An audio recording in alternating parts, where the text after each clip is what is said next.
I am Donna Barber, and I have been working with young people, children and youth, for a long time. But some years ago, I was working in Atlanta, and in an inner city neighborhood called historic South Atlanta. And I've been working with kids in that neighborhood for a while. And even though we were seeing some good things happen,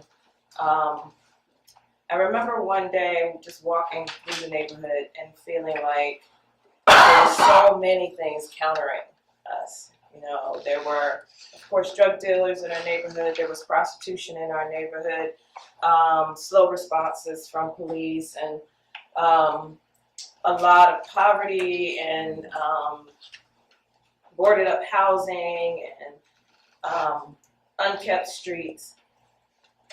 And the schools were not responding as they should. And I was just feeling like, Lord, is this making any difference? And I, for some reason at that time, started thinking, you know what? No one is going to come and save us. No one is going to come to our rescue. No one is riding in on a horse. We will have to do it ourselves.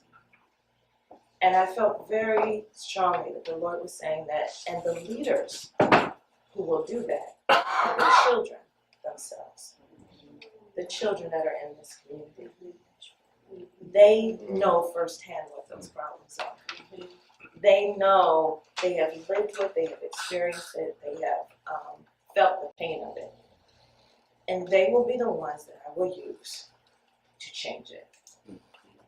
And after that day, I kept doing the work, but from a whole different place. Then I moved from youth programming to youth development.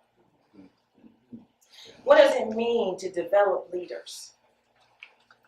Well, to lead is to go before, to show the way, to influence, to induce. And to develop is to bring out the capabilities or the possibilities of something or someone. Youth development has been defined as the process through which young people acquire the cognitive, social, emotional skills and abilities to help them navigate life. So developing justice-minded young leaders involves being intentional in the effort to bring out the capabilities of young people who will influence others to use their skills and abilities to navigate the lives of our communities. The work of justice is not about quick fixes, as we know. It is about long-term sustainable change. Therefore, we need philosophies and policies in our organizations that develop leaders, especially those from the communities we serve, leaders of color who are favored by God to lead in this ongoing work. Two major things, philosophy and policy. So what is your philosophy of leadership? What are those core values that are most important to you, as well as what are your assumptions and beliefs? Are they biblical?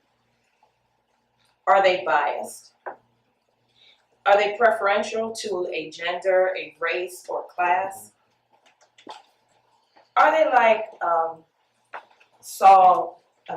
the prophet Samuel, who's before God crying over Saul, and wanting him to be the one, trying to make him be the fit. And God says, I have rejected him. Get up, stop crying, and go. There's another one that I've chosen. And he's this young kid who's out taking care of sheep that nobody would have considered, not even his father. But that's the person that I have chosen.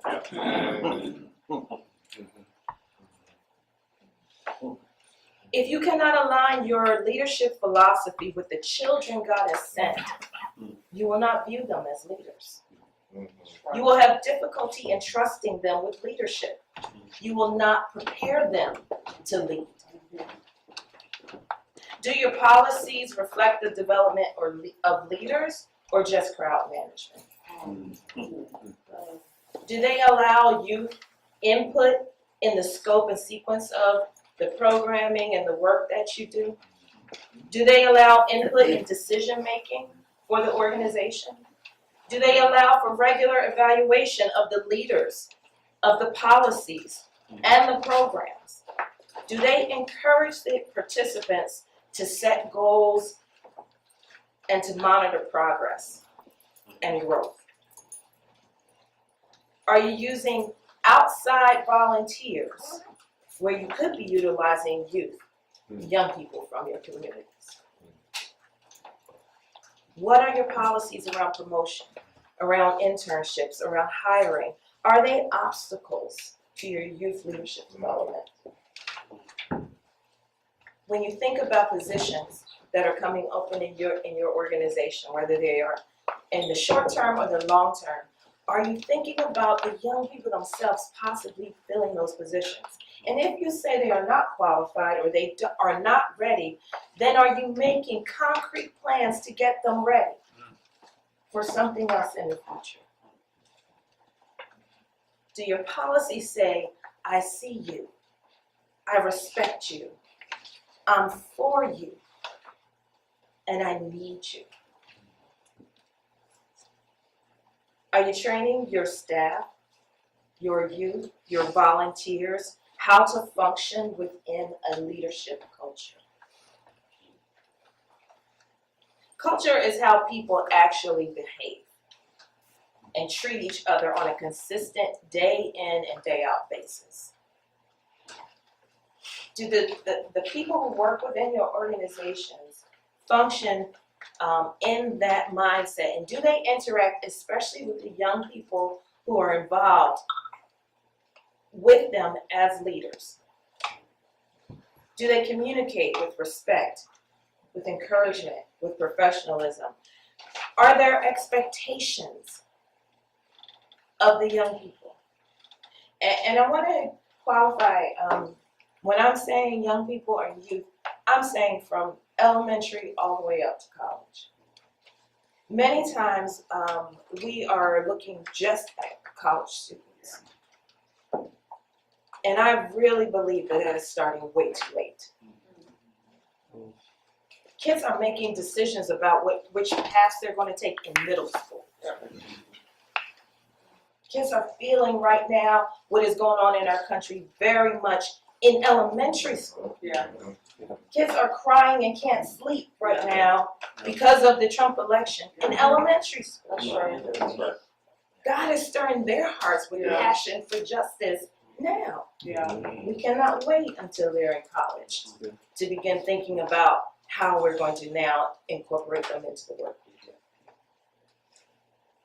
do. Are we expecting them to be problem solvers, critical thinkers, to use creativity, to have organization, to know how to communicate? Are we modeling before them our leadership? Are we expecting them to be models and leaders to others? Are we teaching them about goal setting and evaluation of programs? Do we have a context-appropriate professionalism? We started a new initiative this summer in Portland called the Champions Academy, and at the end of that, it's a leadership development program with academic focus for kids who are student athletes. And it's from 3rd grade through 12th grade. At the end of that program, 6-week program, we had the kids evaluate every aspect of the program. And the board was surprised when the results of these surveys of kids were brought. And they were surprised not at what the kids responded, but that the fact that we had thought to ask them about every aspect of the program. To say, what did you think about the leaders? What did you think about the curriculum? What did you think about the schedule? What would you change? What type of leader are you developing? Community justice-minded leaders are aware. Our young people often have greater access to information. They have firsthand experience in the impact of the issues. But sometimes they need to be made aware of the broader impact beyond their particular families and their particular community.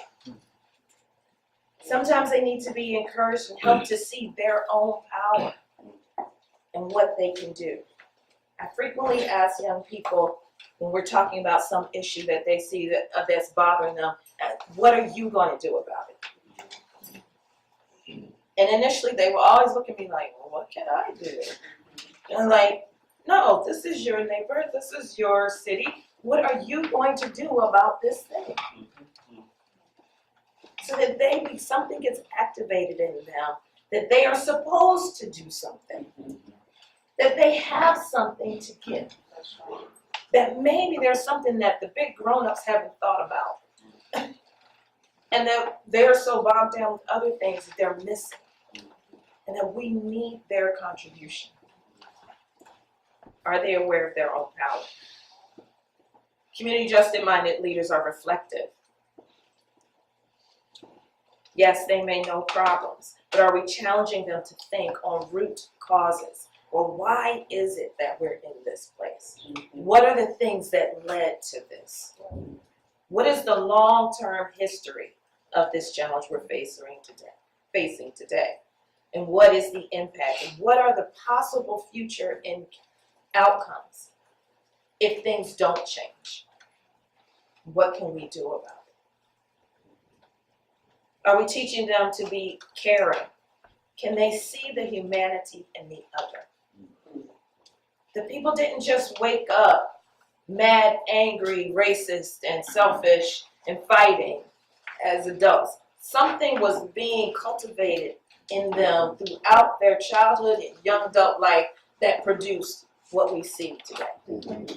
What are we doing to do differently so we get different adults 10, 20 years from now?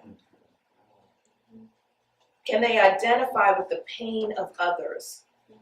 Can they see themselves in the other and feel compassion? What are we doing deliberately to help our young people become those types of adults? Are they inclusive? Are they cooperative and collaborative? It is our responsibility to train them to see the beauty and the gifts and the contributions of others that are different from themselves as necessary to their own survival. And then lastly, are they courageous? Community justice leaders are courageous people. They have to then be willing to act, to put themselves on the line. Are they encouraged to take risks? And just as importantly, are they supported when they fail? Do we allow them the opportunity to fail? On our program I used to do in Atlanta, the people who were most challenged were usually our adult volunteers who came in. Because they were so often so used to handling things, and we were giving responsibilities to our kids and allowing them to make plans and manage a budget and lead activities, and the adults were struggling within themselves not to take over. You know, I leave a room and the young person is up leading activity. I come back, the volunteer is up leading it, and the kid is saying, "What happened?" "Well, I just was helping them." No. Are we okay with letting them struggle and letting them fail? And then we're there to support them. Say, okay, let's review what happened. That's good. Investing in young leaders affirms your commitment to the long-term work of your organization. You plan to be around. You are preparing people for that. And it affirms your belief in the gifts and abilities of the people that we serve.